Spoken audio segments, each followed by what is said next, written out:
Okay, now we're going to go ahead and work with the microcurrent. There are two microcurrent machine types in our office. The first type is the brown machine. The second type is the blue one. The current that comes out of the machines is identical. The difference in the machines is that the brown machine only allows for dual or double-digit settings for frequencies. The blue machines allows triple settings for frequencies. So as a result, generally when we work with patients in musculoskeletal type problems like a back problem or a neck problem or a shoulder problem, we will most of the time use settings that are dual or double settings, using two numbers on each one. So we can use either a blue or a brown machine. You're probably best to tie up the brown machine so that if somebody needs a triple setting, the blue machine's available. When we do frequency-specific microcurrent, we will most often use settings that are going to combine either double settings or triple settings for the frequencies. And so you'll need to use the blue machines for that. When you do, just to help you understand, with frequency-specific microcurrent, this is a current that actually mimics the frequency the body uses for chemical reactions and for nerve conduction in the different types of tissues of the body. Studies have been done that isolate these currents, these current frequencies, and those are then used to stimulate healing of those tissues in the body that we line up the frequency-specific microcurrents pads on. When we do the current that is simply using the sticky pads, then we put those on specific areas and use currents that tend to stimulate healing of either nerve, ligament, joint, or muscle tissue or tendon tissues, and we give you those settings. In frequency-specific microcurrent, we'll use gloves that are very expensive gloves with a special type of material that allows conductivity different than just the sticky pads. These gloves cannot be exposed to the light without becoming worn out and deteriorating more quickly. And since they're so expensive, we try not to do that. That's why we do not store the gloves in open light. The setup for frequency-specific microcurrent is generally going to be with the positive setting upward and the negative setting downward. So if we tend to do arms, we're going to put the negative setting down toward the hands and the positive setting toward the neck. Or if we're going to do the lower body, we tend to do the negative setting toward the feet and the positive setting toward the waist. Also, we will moisten a towel, wring it out, and we'll set the glove in that towel and put it in the area that we want it to be, either on the waist and they lay on it or we strap it around them, or on the feet we may wrap it around their feet. That will be the way that they'll be set up, and then you simply go through the setting codes that we've done and lay them out to either 6 or 8 or 10-minute intervals depending upon what we've decided. Generally you can assume there'll be 8-minute intervals unless we say differently. The main thing to remember during the course of frequency-specific microcurrent is the patient needs to make sure and drink plenty of water. So I ask them usually to bring in a water bottle. We want to make sure we refill that. We also want to make sure that we give them cups of water if they don't have water so that they keep drinking, because conductivity of electricity is made better by moisture, and that's why we want to keep the body fluids adequate. This other thing that we want to go over is you're just simply using microcurrent for therapy, like for back or neck problems. With those, we'll use sticky pads. These pads are going to be like this, and they'll usually be labeled either the A or the B channel.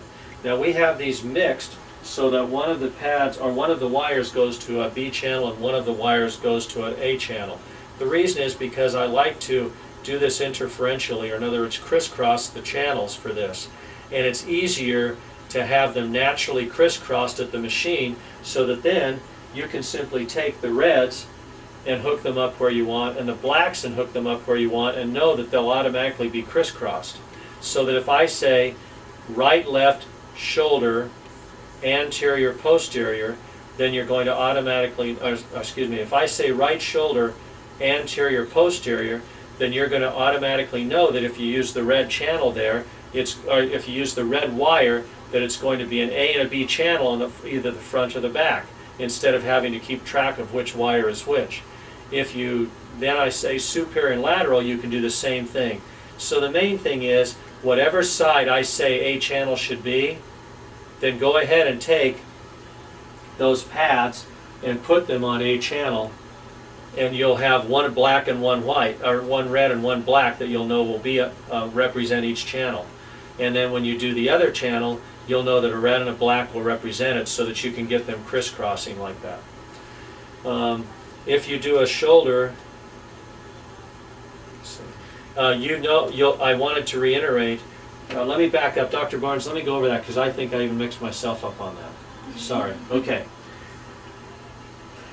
I'm going to start over on that. When we do microcurrent treatment for shoulders, necks, or backs, we want to do it interferentially or crisscrossed, so that, for example, if I'm going to do a low back right and left side, I prefer to have each channel represented on each side.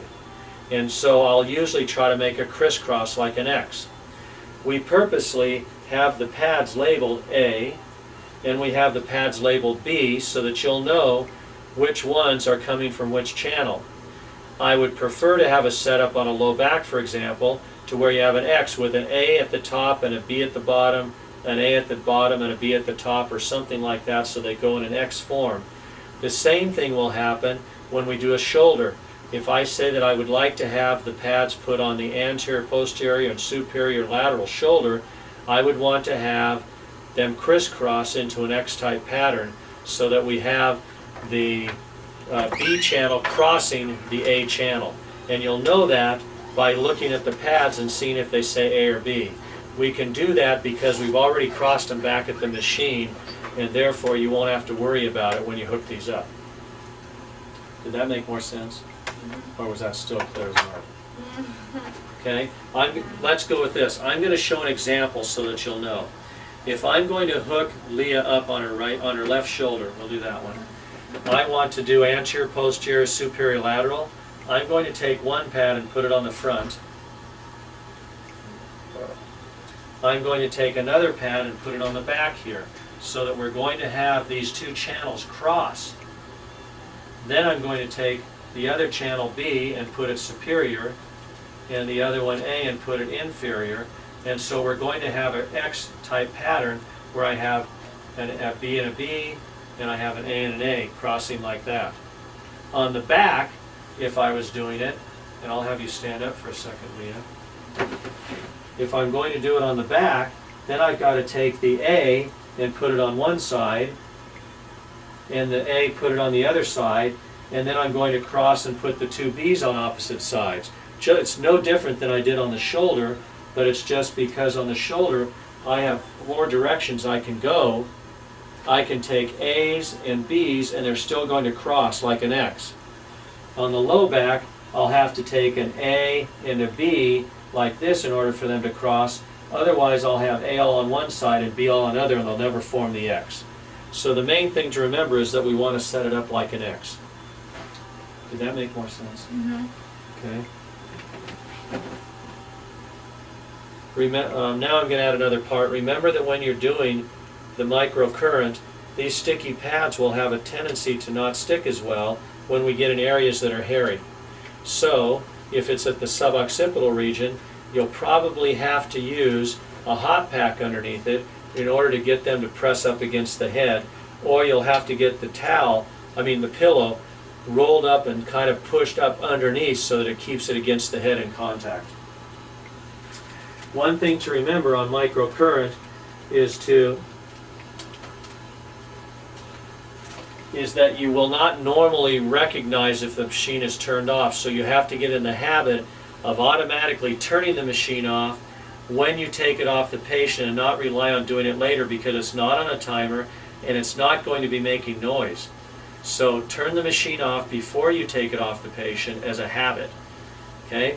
Finally, I wanted to make one other comment before we go into traction. When you do traction, forget the traction part. I want to make one other comment before we go into that. When you do therapies, when you get patients' initials, when you date the travel cards, when you initial that you've done the therapy, make sure that you do it in the room with the patient. I want to do that for a couple of reasons. One is you'll always be in the habit of doing it in the room with them. Secondly, because you're spending time with them, and I would rather have them see you spending the time with them than being in the hallway. And that will help to enhance their overall visit with them. When you're doing therapies on patients and you're going to be talking with them, it's important to remember that our goal is to get to know them. Our goal is to focus upon them, not to focus upon us. So I would rather not go into personal stories, personal history, and personal things. I would rather focus on them. Bring out things about them. And remember, as you do it, find out more about their family history. For example, who else was in the auto accident with them? If they have back problems, has your family had a history of back problems, or are you the first one? Have your other family members ever been to a chiropractor? What does your family think about you going to a chiropractor? How do you feel like you've been doing? Are you progressing decently? If you pick up instances or nuances from the patient that suggest that they may have a question or be concerned about something, write us a note on the fee slip, bring it to our attention so we can address that to them, because you can be our eyes and ears, and they'll often tell you things that they would never mention to us. Okay, that's it, Dr. Barnes.